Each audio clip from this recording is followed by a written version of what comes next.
Pull up strength gain చేయాలనుకుంటే అంటే ఒక 30 to 40 పుల్అప్స్ ఇన్ ఏ రోజు చేయాలనుకుంటే మెయిన్లీ 5 టెక్నిక్స్ మీద ఫాలో అవ్వాలి. ఫస్ట్ వచ్చేసి గ్రిప్ స్ట్రెంత్, అండ్ సెకండ్ వచ్చేసి స్పీడ్, అండ్ థర్డ్ వచ్చేసి మజిల్ ఎండ్యూరెన్స్, అండ్ ఫోర్త్ వచ్చేసి మెంటల్ లిమిట్, అండ్ ఫిఫ్త్ వచ్చేసి ఇన్ఎఫిషియంట్ ఆఫ్ టెక్నిక్స్.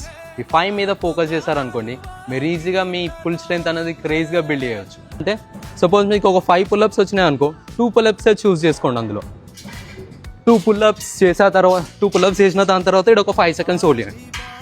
మళ్ళీ ఇంకో 2 పుల్అప్స్ చేయడానికి ట్రై చేయండి. మళ్ళీ 2 పుల్అప్స్ తర్వాత head to bar 5 seconds hold చేయండి. ఇలా చేయడం వల్ల మీ గ్రిప్ స్ట్రెంత్ అండ్ మీ ఫుల్ స్ట్రెంత్ అనేది చాలా ఇంక్రీజ్ అవుతుంది. ఫస్ట్ మనం గ్రిప్ స్ట్రెంత్ మీద ఫోకస్ చేద్దాం. సో మనం పుల్అప్ బార్ పట్టుకునేటప్పుడు అందరూ ఇలా పట్టుకుంటారు. ఇలా పట్టుకోవడం వల్ల ఏంటంటే మీ నకిల్స్ కిందికి ఉంటాయి. ఇలా పట్టుకొని పుల్అప్ చేయడం వల్ల ఏమవుతుందంటే మీరు స్ట్రెంత్ పుల్ చేసేటప్పుడు ఈ ఫింగర్స్తో ఎక్కువ పుల్ చేస్తారు.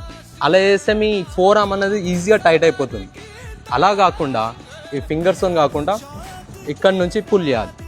ఎందుకు మీ నకిల్స్ వచ్చేసి పైకి ఫేస్ చేయాలి. ఈ గ్రిప్లో మీరు పుల్ చేశారనుకోండి అంత మీ ఫోర్ ఆర్మ్ ఈజీగా అంత ఫాస్ట్గా టైట్ అవ్వదు. స్పీడ్ గురించి నేను నెక్స్ట్ వీడియోలో డిస్కస్ చేస్తాను. అంతకన్నా ముందు నన్ను అయితే ఫాలో అవ్వండి. Let's go.